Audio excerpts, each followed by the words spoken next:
Bangladesh medical university অধীনে কিন্তু একটি হাসপাতাল আছে আমাদের দেশে, যেটা জনগণকে স্বাস্থ্য সেবা দিয়ে যাচ্ছে। It's a very big organization. এখন যে হাসপাতালটির কথা এখানে আলোচনা হচ্ছে, এটা একটা সুপার স্পেশালাইজড হাসপাতাল। কোরিয়ান এক্সিম ব্যাংকের ফিন্যান্সে এই হাসপাতালটি করা হচ্ছে।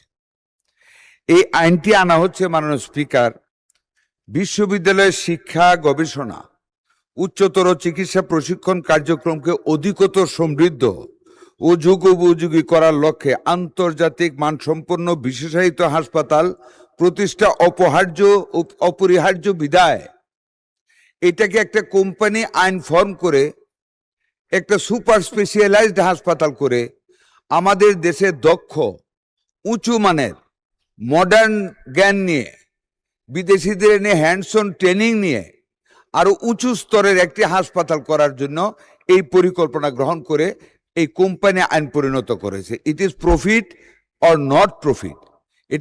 এটা যে যদি কোনো প্রফিট হয়, এই প্রফিট কেউ বাইরে নিতে পারবে না। That profit shall be reinvested for the development of this specialised হাসপাতাল।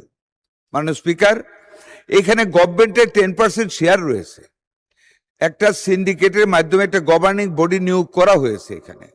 It will be completely managed by special forces.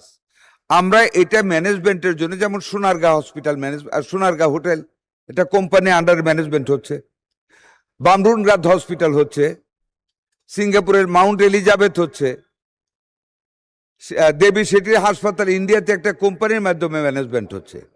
আমরা এই হাসপাতালের এই দ্বিতীয় অংশটাকে, এটাকে আপনারা একত্রীভূত করবেন না। একটা হাসপাতাল আমাদের আছে, এটাকে সুপার স্পেশালাইজ করা হচ্ছে। এটাকে কোম্পানি আইন দিয়ে হায়ার করে অধিক স্যালারিতে, অধিক জ্ঞান সম্পন্ন, অধিক বিজ্ঞ, অধিক এক্সপার্টাইজ লোক এনে আমাদের দেশের মানুষকে আরো অধিকতর উন্নত মানের চিকিৎসা দেওয়ার স্বার্থেই কিন্তু এই বিলটা আনা হয়েছে এবং এই স্পেশালাইজড হসপিটালটা, সুপার স্পেশালাইজড হসপিটালটা নির্মাণ করা হয়েছে। হসপিটালটার কাজ সম্পূর্ণ হয়েছে, মেশিনারিজ ইম্পোর্ট হয়েছে। আগামী 2-3 মাসের ভিতরে আমরা আপনাদেরকে নিয়ে ইনশাল্লাহ এটা উদ্বোধন করব। মাননীয় বিরোধী দলীয় নেতাও থাকবেন। এটা দেখার মতো একটা হাসপাতাল হচ্ছে। এটাতে আমাদের, হ্যাঁ বলতে পারেন যে অনেক গরিব লোকরা যেতে পারেন, নো, সেটাও ঠিক না। গরিবদের জন্য কোটা থাকবে, মধ্যবিত্তরাও করবে, বড় লোকরাও করবে। বাট এইটাতে যে আধুনিক সেবার মান পাবে, যে আধুনিক চিকিৎসার ব্যবস্থা হবে, এটা তো আমাদের জন্য একটা সৌভাগ্য। মাননীয় স্পিকার, এটা আমাদের সবাইকে বুঝতে হবে। এটা আমাদের সৌভাগ্য, আমরা এমন একটা হাসপাতাল আমরা করতে পারতেছি। স্পেশালি বিশ্ববিদ্যালয়ের আইন সংশোধন হচ্ছে, এটাকে সম্পূর্ণ জনকল্যাণমুখী করা হচ্ছে। যেটা বলেছেন কল্যাণমুখী হবে না, এটাকে জনকল্যাণমুখী হাসপাতালই করা হচ্ছে। মাননীয় স্পিকার, এখানে কোনো সন্দেহ থাকার কোনো অবকাশ আছে বলে আমি মনে করি না। তাই মাননীয় স্পিকার, আমি জনমত যাচাই এবং বাছাইয়ের জন্য যে প্রস্তাবগুলি দিয়েছে, এই প্রস্তাবগুলি দেশের আপামর জনগণের চিকিৎসার স্বার্থে আমার কাছে গ্রহণযোগ্য মনে হয় না। এগুলি গ্রহণযোগ্য নয়।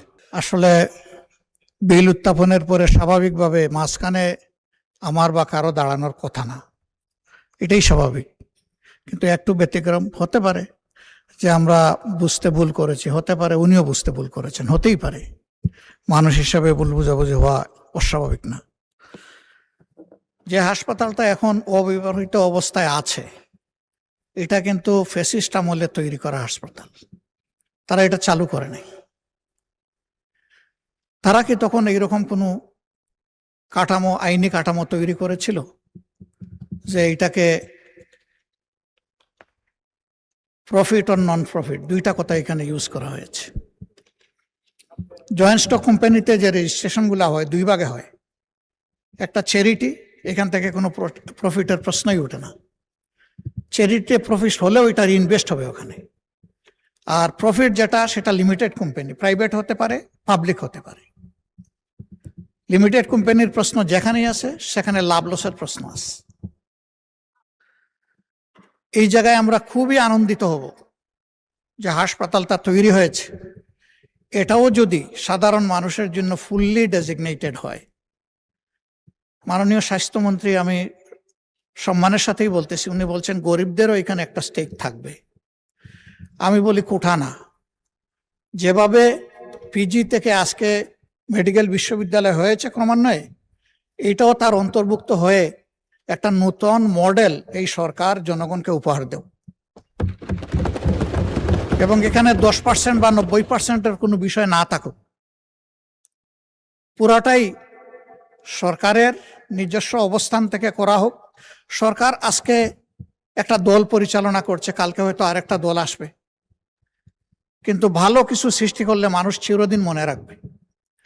আর এইটার সুবাদে যখন স্পেশালাইজড হসপিটাল হবে, স্বাভাবিক এটার কস্ট স্বাভাবিকভাবে হবে না, বিদেশের চেয়ে কম হলেও অনেক বেশি হবে কস্ট। বেসিক কস্ট তো আর কমাইতে পারবে না। তো এই জায়গায় গরিবরা আবার আনএফোর্ডে পড়ে যাবে, এফোর্ডেবল হবে না তাদের জন্য। আমি বিষয়টা আবারও বিনয়ের সাথে অনুরোধ করছি, আরো বেশি যাচাই বাছাই করে এই সংসদই পাশ করে দেব, অসুবিধা নাই, কিন্তু আরো সুন্দরভাবে আসুক, জনস্বার্থ সংরক্ষণ করে আসুক। এইভাবে আসলে দেশবাসী খুশি হবে, আর এই সংসদও গ্লোরিফাই হবে।